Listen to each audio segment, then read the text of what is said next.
Hello friend, नमस्कार। मैं दिनेश शर्मा। आज आपको एक नया वीडियो की श्रृंखला चालू करके कुछ नया बताना चाहता हूँ। खासकर मेष लग्न में किसी जातक की मेष लग्न हो और लग्न में सूर्य बैठा हो, मतलब प्रथम भाव में सूर्य बैठा हो, तो किस प्रकार के फलित होंगे। क्योंकि जब अधिकतर अनेक जातक जो कमेंट करते हैं कि मेरा लग्न में सूर्य बैठा तो कैसा फल मिलेगा, या मेरा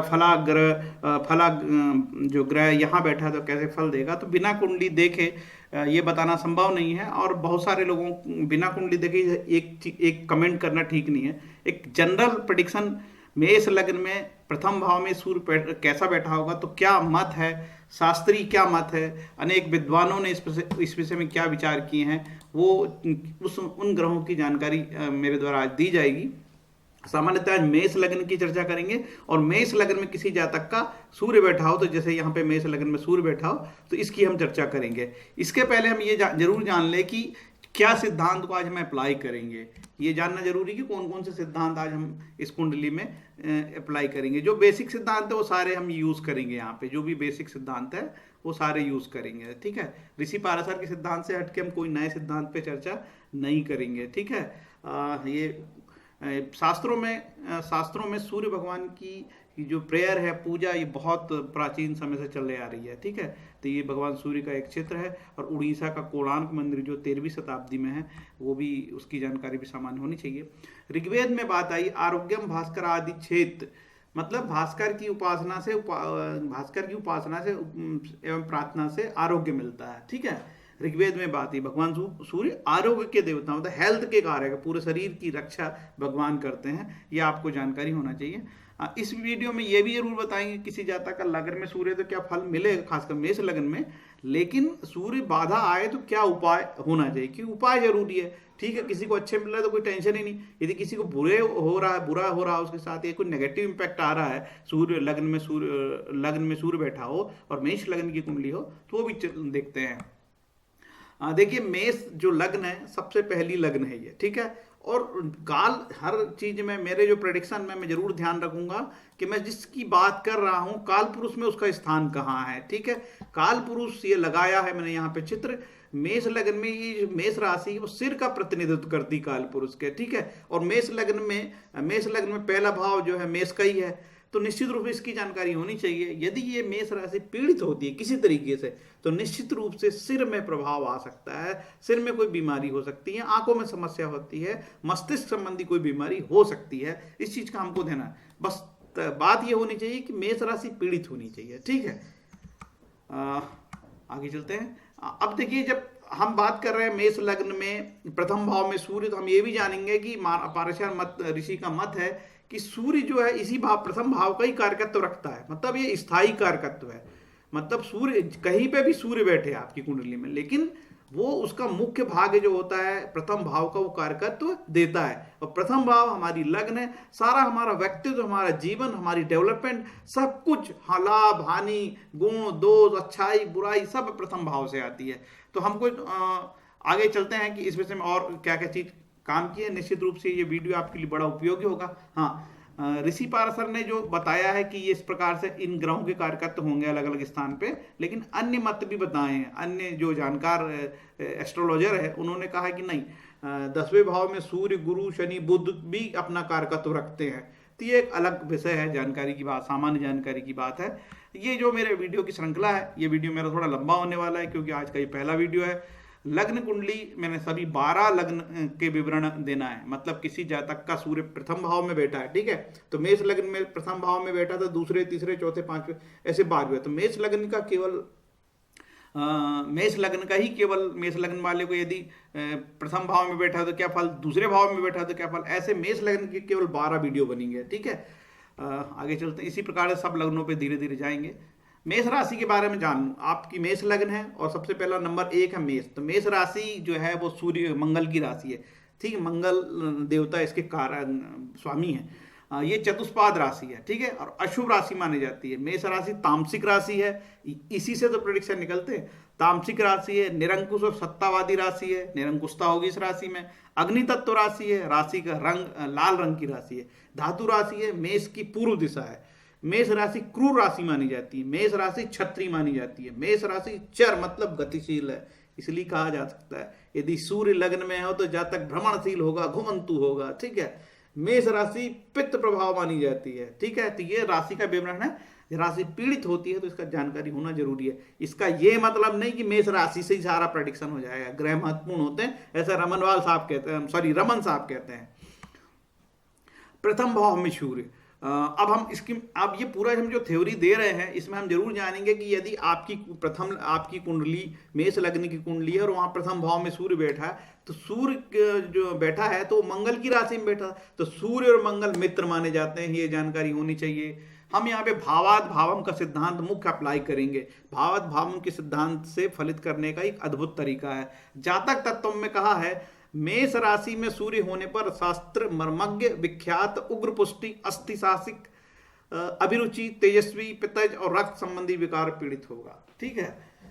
ऐसे कई जानकारों ने बोला होगा कि वो उग्र होगा। कारण क्या कि मैं वहां मंगल है, मेष राशि है और सूर्य भी मतलब तेज स्वभाव का है, तो शास्त्र मर्मज्ञ होगा, साहसी होगा, मंगल है तो साहसी होगा, रक्त विकार होगा क्योंकि मंगल जो है अस्थि मज्जा के कारण का भी जिम्मेदार है, ठीक है। इस तरीके से कई लोगों ने कहा कि नेत्र विकार होगा। चलते हैं। देखिए जब मैं हम बात कर रहे हैं आपका प्रथम भाव में सूर्य, तो वो पंचम भाव से नवम है, नवम पंचम रेखांश होने से शुभ भावात में, भावात भाव में शुभ भी है। तो पूरा टेबा में दिखाऊंगा तो आपको अच्छे समझ में आएगा। मेष राशि के बारे में थोड़ा और जान ले। मेष राशि पुरुष संज्ञक, चर, अग्नि तत्व, दृष्ट शरीर, चतुष्पाद, लाल रंग, उष्ण स्वभाव, पित्त प्रदान, उच्च शब्द प्रिय, पर्वतचारी, क्रूर पित्तवर्ण, दिन बली, पूर्व दिशा की स्वामी, विषमोदयी, कम संतति वाली, रुक्ष क्रांति, छत्री जाति, सम शरीर वाली है। इन सब चीजों का प्रभाव होता है किसमें, प्रेडिक्शन देने में। अब जान लेते हैं यहाँ पे कि भावों के आपकी मेष लग्न है और आपका सूर्य वहां पे बैठा है, ठीक है। तो हम देख लेते हैं कि सबसे पहले तो भाई सूर्य जहां बैठा है हम उसी के भाव करेगा वो, तो ठीक है। तो हम प्रथम भाव के कारकत्व तो जान ले। प्रथम भाव शरीर, रंग, रूप, स्वास्थ्य, बाल, केश, व्यक्तित्व, शारीरिक बनावट, सिर, कद, चेहरा का रंग, सब चीज देखी जाती है। जातक की जो प्रथम भाव है लग्न, लग्नेश, सब कुछ जाना जाता है, ठीक है। इसलिए बोलते हैं कि प्रथम भाव तो लग्नेश पीड़ित नहीं होना चाहिए। लग्नेश पीड़ित होता तो बड़ी दिक्कत होती है। ग्रहों के कारकत्व में हम सूर्य को देख लेते हैं। आपकी लग्न कुंडली में मेष लग्न की कुंडली में प्रथम भाव में सूर्य बैठा है तो फल तो सूर्य ही देगा, तो हम सूर्य के कारकत्व जरूर जानते हैं। आत्मा, शक्ति, तीक्ष्णता, अग्नि, शिवजी की उपासना, राजा का सहयोग, कड़वा स्वाद, पिता, आत्मज्ञान, महत्वाकांक्षा, हड्डियां, बल, पराक्रम, पेट, वन या जंगल, राजा, अध्यक्ष, पित्त, सिर संबंधित रोग, सिर संबंधित रोग, प्रथम भाव सिर संबंधित रोग, तांबा, रक्त, सात्विकता, लाल चंदन, केशर, मोटा सूत, अल्पकेशी, हृदय दल, सरकार, स्वास्थ्य, औषधि, दाई आंख, प्रधानमंत्री इत्यादि का है। तो ये आपको लगाया, यहाँ पे लगाया, आप स्क्रीनशॉट लेके पढ़ सकते हैं। पंचम भाव देखिए, सूर्य पंचमेश होके बैठा लग्न में तो निश्चित रूप से पंचम भाव के भी फल देगा वो। पंचम भाव संतान संबंधी सुख, मन, बुद्धि, देखिए बुद्धि का प्रतीक है पंचम भाव। शिक्षा, शिक्षा का प्रतीक भी। विद्या, विद्या में मतलब जो हायर एजुकेशन होता है, विद्या, विषय का चुनाव।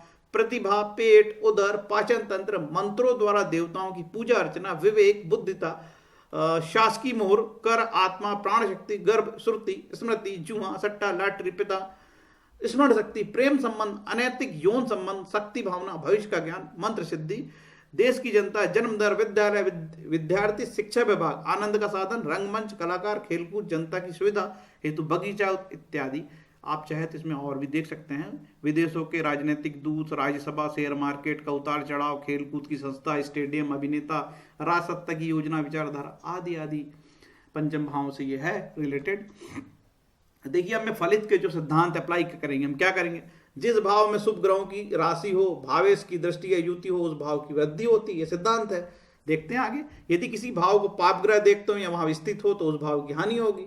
जो ग्रह अपनी नीच शत्रु राशि में तो अस्त हो, अपने भाव की हानि करते हैं। जो ग्रह अपनी उच्च मूल त्रिकोण राशि राशि में या मित्र राशि में हो, वो अपने भाव की वृद्धि करते हैं। भाव कारक तथा भाव कारक के साथ बैठे ग्रह या भाव कारक को देखने वाले ग्रह, ठीक है, इनका भी मंथन करेंगे। प्रत्येक ग्रह अपना शुभ या अशुभ प्रभाव इस प्रकार देते हैं। जहां स्थित हो, जिस भाव का स्वामी हो, जिस पर दृष्टि हो, विशेष ध्यान हो। तो ये जो स्लाइड है आप स्क्रीनशॉट लेके देख सकते, रख सकते हैं। इस तरीके से फलित के नियम है।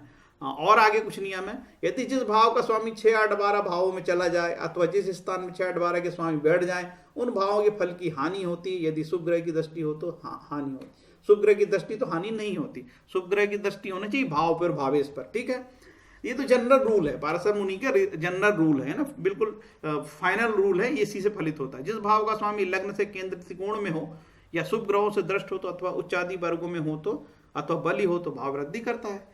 जो ग्रह 6, 8, 12 भाव में हो, अस्त हो, नीच हो, शत्रु राशि शुभ से अयुक्त हो, शुभ दृष्टि से रहित हो, उस भाव की हानि होती है। भावेश का स्वामी भी 6, 8, 12 में हो तो उस भाव की हानि होती है। ठीक है, 10 मिनट के वीडियो बन गए सिर्फ ये बताने में। ये पहले वीडियो में मैं ये सब बता रहा हूँ, आगे में के वीडियो में मैं ये सब चीज़ें कम कर दूंगा, क्योंकि जो हमारे साथी ज्योतिष सीखना चाहते हैं उनके लिए ये बहुत जरूरी है। ठीक है, आप स्क्रीनशॉट ले सकते हैं। अब जब हम फलित करने के पहले हम ये जरूर देख लेंगे भैया, हो सकता है कि हमारा जब जो मृत्यु हम हो सक रहा है, पहली चीज तो ये है कि लग्न में यदि वो बैठा है, कौन लग्न में, मेष लग्न में प्रथम भाव में सूर्य बैठा तो उच्च के हो गए भाई, पहली चीज। लेकिन हम जरूर ये देख लें कि कोई ग्रह मृत्यु भाग में तो नहीं है। गोचर के दौरान सूर्य के साथ अत्यधिक पास होने से अंश पर ग्रह अस्त भी हो जाते हैं। कई बार सूर्य के नजदीक आ जाते हैं ग्रह तो अस्त हो जाते हैं, और कुछ ग्रह मृत्यु भाग में कहलाते हैं। सॉरी, ये मृत्यु भाग की जो तालिका है मैंने राव साहब की किताब से प्रिपेयर किया हूँ, खासकर राव साहब के एक शिष्य हैं जिन्हें अष्टम चंद्र पे एक किताब लिखी है, उन्हीं की किताब से मैंने ये हायर किया है। ठीक है, इसमें कोई विवाद होगा तो मैं जिम्मेदार नहीं भाई। मृत्यु भाग की जानकारी दे रहा हूँ, कौन सा ग्रह कब मृत्यु भाग में होता है। देखिए, यदि आपकी कुंडली में सूर्य बैठे हैं, ठीक है, और सूर्य आपके उच्च के हैं, पता लगा उच्च के तो आप बहुत प्रसन्न हैं, लेकिन आपको कष्ट बहुत हो रहा है। पता लगा कि मेष में सूर्य आपका 20 डिग्री का है, मेष में यदि सूर्य 20 डिग्री का है आपका, तो आपको बहुत कष्ट देने वाला है, बहुत तकलीफ देने वाला है। बहुत सारे अच्छे फल होंगे, बहुत सारे बुरे फल भी होंगे। कारण मेष यदि 20 राशि का होता है कहीं पे भी हो, ठीक है, तो 20 राशि का होगा तो मृत्यु भाग में हो। और यदि आपकी मेष लग्न है और आपकी 1 डिग्री की लग्न है तो वो भी मृत्यु भाग में है, वो भी आपको कष्टकारी देगी। ये फलित के तरीके हैं। यदि ग्रह मृत्यु भाग में होगा तो अंतरदशा आने पर अशुभ फल देगा। ठीक है, सामान्यतः जो फल होते हैं वो अंतरदशा पे ही होते हैं। देखिए, महादशा होती है, इसके बाद अंतरदशा होती है, फिर प्रत्यंतर होती है। तो महादशा कारक जो ग्रह होता है वो पूरा फल नहीं देगा। बीच में जो अलग अलग अंतरदशाएं आती है, महादशा, इसके बाद जो अंतरदशा होती है वो फल कारक होती है। आगे चलते हैं, अब देखते हैं कि कौन कौन से ज्योतिषियों ने, महान ज्योतिषियों ने प्रथम भाव में सूर्य के क्या फल कहे। भृगु सूत्र कहते हैं कि यदि प्रथम भाव लग्न में, मतलब किसी जातक का प्रथम भाव में सूर्य बैठा हो, ठीक है, तो यशस्वी होगा, पुत्रहीन और नेत्रोगी होगा। लेकिन देखिए, ये जो आपके फलित है ना, उन्होंने तो सिर्फ इतना बता दिया कि प्रथम भाव का फल ही बता दिया डायरेक्ट कि प्रथम भाव में सूर्य बैठा होगा। लेकिन मुझे ऐसा लगता है कि सिर्फ इतने से थोड़ी होगा भाई, वहां पे दूसरी राशि भी तो दूसरी हो जाती है ना, और बहुत सारी कुंडली चेंज हो जाती है। देखिए, जैसे यहाँ पे ये जो मैं बता रहा हूँ कि भाई किसी की मेष लग्न होगी तो किसी की वृषभ लग्न होगी, तो यहाँ पे शुक्र की राशि बढ़ जाए तो फलित में परिवर्तन हो जाएगा। तो ये एक मोटे मोटे फल बताए उन्होंने। ठीक है, यशस्वी होगा, पुत्रहीन और नेत्रोगी होगा, प्रथम भाव में सूर्य बैठे तो। चमत्कार चिंतामणि बहुत फेमस किताब है, उसमें लिखा है ऊंचे कद का स्त्री पुत्र से दुखी और वात पीड़ित होगा। जीवनाथ भाव प्रकाश एक किताब है, जीवनाथ, उसमें लिखा है ऊंचे कद का स्त्री पुत्र से दुखी और वात पीड़ित होगा। ठीक है, मानसागरी में लिखा है जातक बचपन में रोगी, नेत्र रोग से पीड़ित, अस्थिर व अशांत जीवन वाला, भाग्यहीन, निसंतान और घुमक्कड़ प्रकृति का होगा। घुमक्कड़ क्या होगा? जो चर राशि है, मेष राशि चर राशि है, लेकिन हर एक आदमी घुमक्कड़ होगा कोई जरूरी नहीं है। फल दीपिका, जातक कम बालों वाला होगा, ये चीज बार बार आई है मालूम है, फल दीपिका में जातक कम बालों वाला होगा। क्यों वाली? मेष लग्न, सूर्य वहां होगा, मेष राशि वो भी दग्ध मतलब अग्नि तत्व राशि हो गई। ठीक है, जातक कम बालों वाला होगा, उग्र स्वभाव का, उतावला और ऊंचे कद का, पतली और दुबली देह संतति वियोग से ग्रस्त होगा।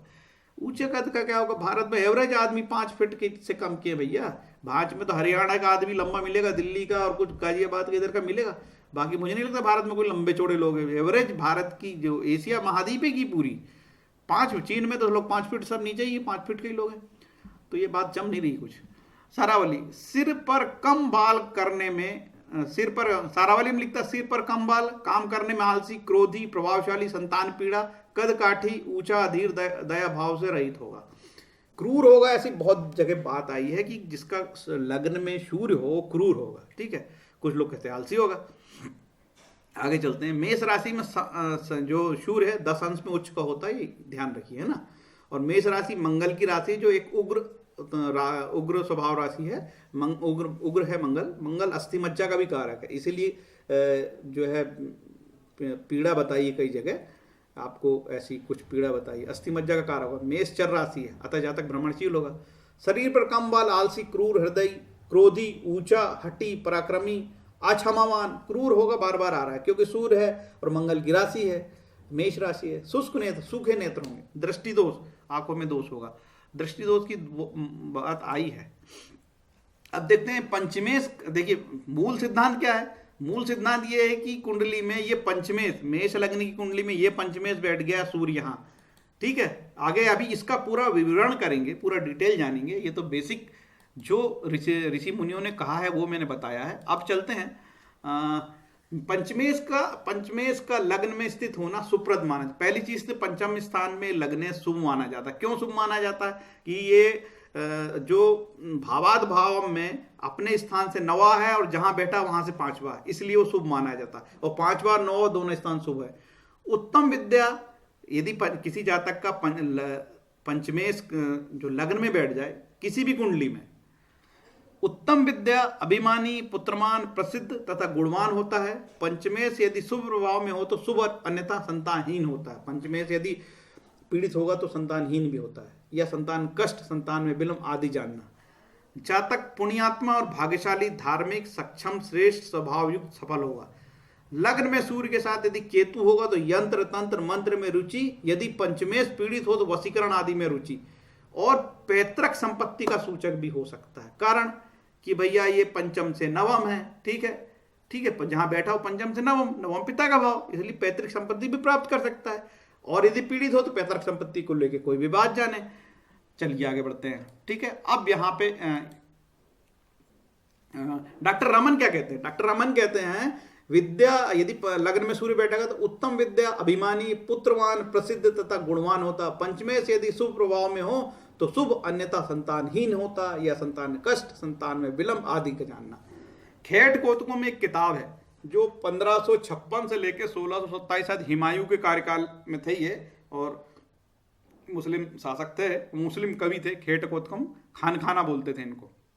खेट कोतकों में कौतुक एक ग्रंथ है। यवन शासन काल में अब्दुल रहीम खानखाना थे, ये महान ज्योतिष थे और कवि भी थे। इन्होंने लिखा है कि दुर्बल शरीर वाला, स्त्री से अपमानित, दुर्जन संतान वाला तथा भ्रमणशील। भ्रमणशील की बात तो आती है। चलिए अब फाइनल देखते हैं। अब तो ये तो सबने कहा कि भाई ऐसा ऐसा होगा, ठीक है। तो लेकिन सिंपल मेष लग्न की कुंडली है, तो यदि जातक का मेष लग्न में सूर्य यहाँ बैठता है तो ये सूर्य कहलाएगा पंचमेश। और ये सूर्य यहाँ से बैठा तो क्या कहलाएगा? ये यहाँ से 1 2 3 4 5 6 7 8 9, सुबह सूर्य नौवा बैठा अपने स्थान से, नौवा स्थान शुभ कहलाता है, ठीक है। और वो जहां बैठा वहां से उसका मूल स्थान पांचवा कहलाएगा। 1 2 3 4, ये भाव का सिद्धांत है, तो यहाँ शुभ कहलाएगा। लेकिन यहां पे मान के चलिए केतु बैठ जाएगा तो वह जंतर मंतर वशीकरण की बात करने लगेगा, और यहां से इसके ऊपर शनि की दृष्टि पड़ने लगी तो पता नहीं और क्या क्या करने वाला है, ठीक है। देखिए सारे प्रेडिक्शन तब होंगे कि जब कुंडली का पूरा का मूल स्वभाव देखा जाएगा, ठीक है। तो ये जनरल एक चर्चा थी, तो मैंने बताया आपको यहाँ पे कोई भी ग्रह बैठ जाएंगे। हो सकता है कि यहाँ पे मंगल बैठ जाए तो भाई अलग, पूरे के पूरे प्रेडिक्शन ही अलग हो जाएंगे यहाँ पे, है ना।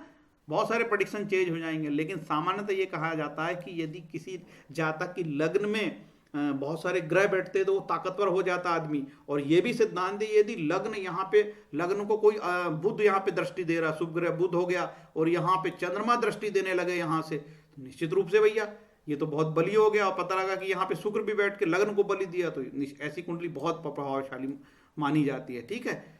तो इस प्रकार से फलित है। चलो भाई, अब आपका यहाँ पे कुंडली में तो बोल दिया, फाइनल डिसीजन ये है कि लग्न में यदि सूर्य बैठा होगा तो बुद्धिमान होगा जातक, और जो है उसको नेत्र को पीड़ा होगी, सिर में कोई कष्ट होगा। ठीक है, ये नेत्र पीड़ा, सिर में कष्ट, कंबाल, ये जनरल चर्चा में आया है। मैं बहुत बड़ा प्रेडिक्शन करने वाला एस्ट्रोलॉजर नहीं हूं, सामान्य बुद्धि से मुझे जो समझ पड़ रहा है मैं बता रहा हूं आपको। ठीक है, यदि ऐसा कुछ लग रहा हो, यदि ऐसा नहीं हो रहा हो, तो कमेंट में यदि आप लिखोगे ना तो मुझे बहुत सीखने को मिलेगा। 2 4 10 लोगों ने भी बोल दिया कि नहीं हमारा लग्न में सूर्य है और आपने जो बताया साहब ऐसा कुछ नहीं हो रहा, मैं तो बहुत खुश हूं।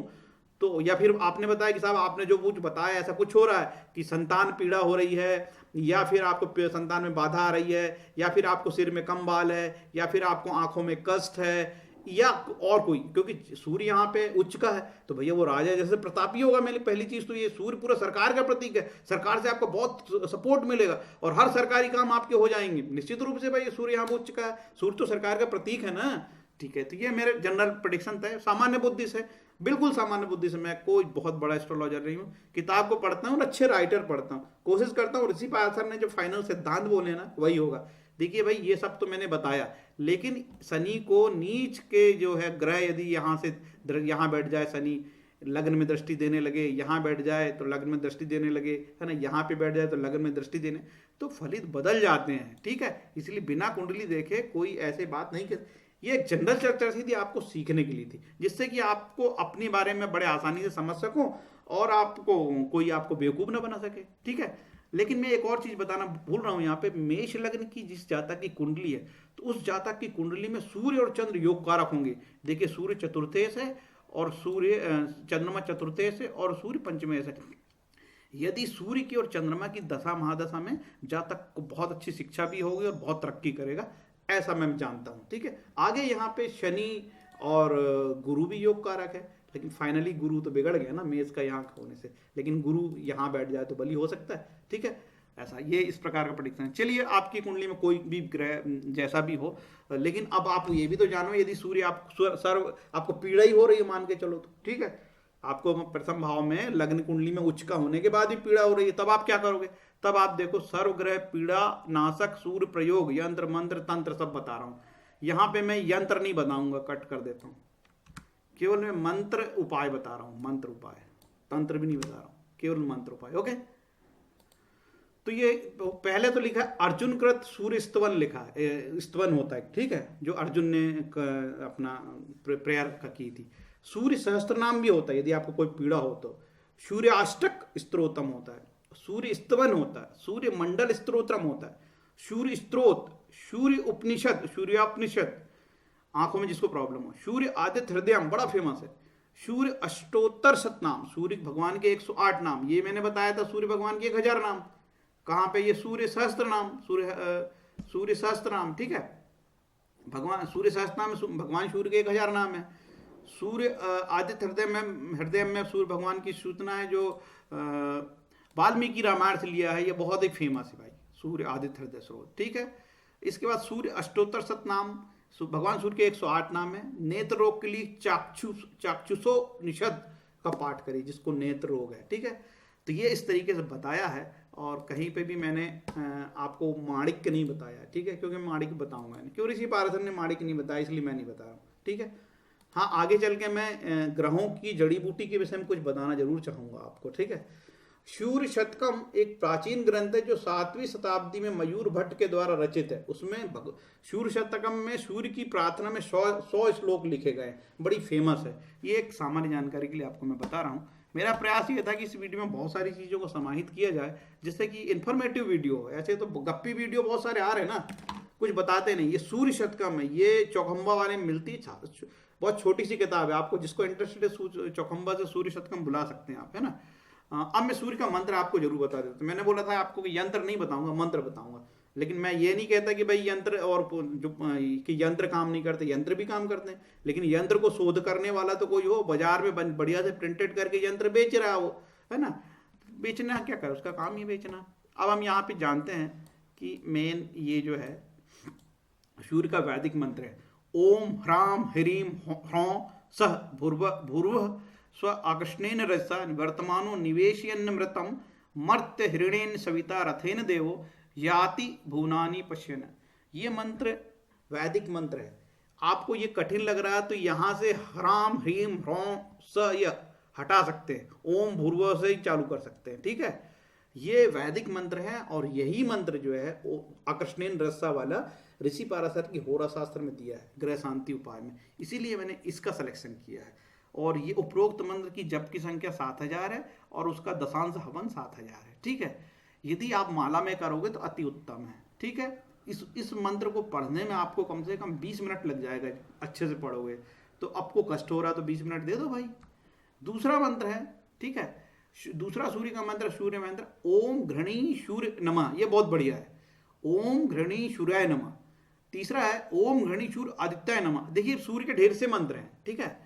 ओम घृणी सूर्याय नमः ये सरल है बोलने में, या फिर ओम घृणी सूर्य आदित्याम, आप जो दोनों में से कोई लो, ओम घृणी सूर्य आदित्याय नमः, और कहीं लिखा ओम गणेशूर आदित्योम। ठीक है, तो ओम गणेशूर आदित्याय नमः। ये मंत्र के मामले में बहुत मैं कंफ्यूज हूँ, क्योंकि हर एक जगह अलग अलग मंत्र दिया है और मेरे पास अभी मंत्र महोदधि और मंत्र सार जैसी कोई किताबें नहीं। मैं कोशिश कर रहा हूँ मंत्र महादधि, शारदा तिलकम, शारदा तिलक है मेरे पास और मंत्र महादधि भी है, लेकिन मैं स्टडी उनकी कर नहीं रहा हूँ। लेकिन मैं और भी मंत्र सार, ये सब ग्रंथ बड़े महंगे महंगे 5-5 हज़ार की किताबें आजकल, वो सब प्राप्त करके बताऊंगा कि फाइनली कौन सा होता है। लेकिन मेरे पास, मैंने भी शास्त्रोक्त लिया इनको, ओम गणेशूर्याय नमः, ओम गणेशूर आदित्याय नमः। इसका आप मंत्र का जाप कर सकते हैं। सूर्य का दान है गेहूं, गुड़, घी, लाल वस्त्र, तांबा, सोना, बछड़े सहित गाय के दान से, बछड़े सहित गाय के दान है, और सूर्य बाधा शांति होती है सब करने से। ठीक है, तो भैया देखिए, गेहूं, गुड़, घी, लाल बांटिए, आप किसी को बांट सकते हो तो। वैसे ही अभी कोरोना का टाइम, लोग बहुत अभाव में हैं, लोगों की मदद करिए यदि आप सक्षम हो तो।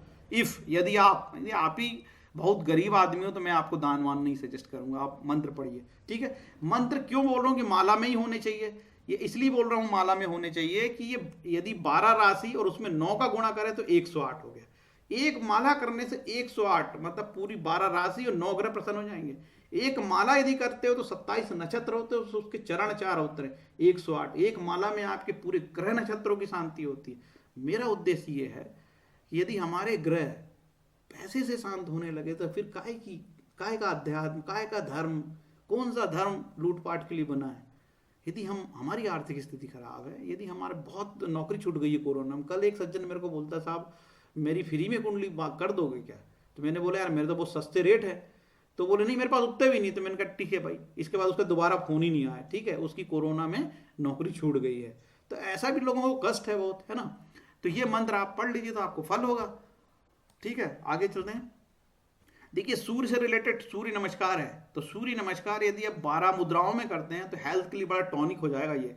और हमारे तो लिखा ही हुआ हमारे ग्रंथों में, है ना, पतंजलि की जो ग्रंथ है उसमें। आगे चलते हैं। गीता प्रेस ने सूर्य का पूरा अंक ही छापा है। ठीक है, आप चाहे तो लेके पूरी सूर्य की डिटेल पढ़ सकते हैं। तो भाई साहब ये रहा मेरा वीडियो, लगभग 27 मिनट का हो गया। यदि मेरा वीडियो अच्छा लगा तो आप बताइए, कोई भी बोलचाल में गड़बड़ी हो तो माफ करिए। यदि अच्छा लगा हो तो मैं दूसरे और भी अंक बनाऊं। अब मैं बनाऊंगा कि दूसरे भाव में सूर्य का क्या क्या हो सकते हैं। यदि आप लोग अच्छा लगे तो मुझे थोड़ा प्रोत्साहन दीजिए तो अच्छा लगे, क्योंकि भाई मेरी कोई इसमें ज़्यादा कमाई तो होती नहीं है। और अभी मैंने एक सॉफ्टवेयर खरीदा है, पारासर लाइट, 25,000 का है। तो जोधपुर वाले ने मेरी मदद कर दी थोड़ी सी, तो मेरे को उन्होंने किस्त में दे दिए। तो 5 किस्त में मैंने लिया हूँ ऋषि पारासर लाइट। पहली किस्त मैंने दे दिया हूँ। तो इस तरीके से बहुत ज़्यादा पैसा मिलता नहीं है और बहुत महंगा है, सिस्टम महंगा मिलता है, हर चीज़ में पैसे लगते हैं, किताबें बहुत महंगी है। तो मजबूरी में ज्योतिष को अपनी फ़ीस भी लेनी पड़ती है। मेरी फ़ीस बहुत नॉमिनल है और मैं बहुत कम ही मैं एस्ट्रो देखता हूँ। कारण से क्या, यदि बहुत ज़्यादा यदि आप कुंडली देखो तो फिर आपकी पढ़ने की स्टडी पूरी खत्म हो जाती है और फिर दूसरे काम आप कुछ नहीं कर पाते हो। ठीक है, तो मेरा तो उद्देश्य ये है कि ज्योतिष से लोगों को एक सकारात्मक लाइन पे ले जाना। दूसरी चीज, ऋषि महाराज ने उपाय बताया ना भैया, ठीक है यार हमारी कुंडली में कुछ कहीं पे भी ग्रह बैठ गया, ठीक है भाई हमारी कुंडली में यहाँ सूर्य महाराज के बैठ गए, चलो अब यहाँ सूर्य बैठ गए तो पत्नी से झंझट होगा भैया, कौन रोकेगा। अब यहाँ मंगल बैठ जाए, बताओ यहाँ पे मंगल बैठ जाए तो लड़ाई झगड़ा घर में चलेगा, तांडव चलेगा, तांडव होता है। सूर्य पृथक्करण का कारक है, मैं बता रहा हूँ आपको। यहाँ पे सूर्य बैठेगा तांडव होगा। अब यहाँ पे केतु घुस जाए, ठीक है, इनका परिवार कब टूट जाए कोई ठिकाना नहीं। अभी एक जातक आया था, उसकी कुंडली ऐसी, ठीक है, लग्न दूसरी थी, केतु मंगल यहाँ बैठे हैं, घर में मियाँ बीबी झगड़ते हैं और पति जो है यहाँ मंगल की राशि भी है उसकी, तो थोड़ा सा मारपीट भी कर देता है पत्नी का। ठीक है, तब ऐसा होता है, अब क्या करें भाई। इसलिए जो नियति ने तय किया तो क्या कर सकते, किसी को समझा नहीं सकते ज़्यादा। यदि अच्छा लगा हो तो लाइक करें, शेयर करें, कमेंट करें। 30 मिनट का वीडियो बन गया, थोड़ा धैर्य से देखना होगा आपको, ठीक है। धन्यवाद। और आप ये यदि अच्छा लगा हो तो थोड़ा कमेंट कर दीजिए, तो मैं बड़े उत्साह से बनाऊं, क्योंकि मेरे को ये वीडियो बनाने में बहुत मेहनत लगी, बहुत मेहनत लगी, बहुत मेहनत लगी। Thank you. हरे कृष्णा।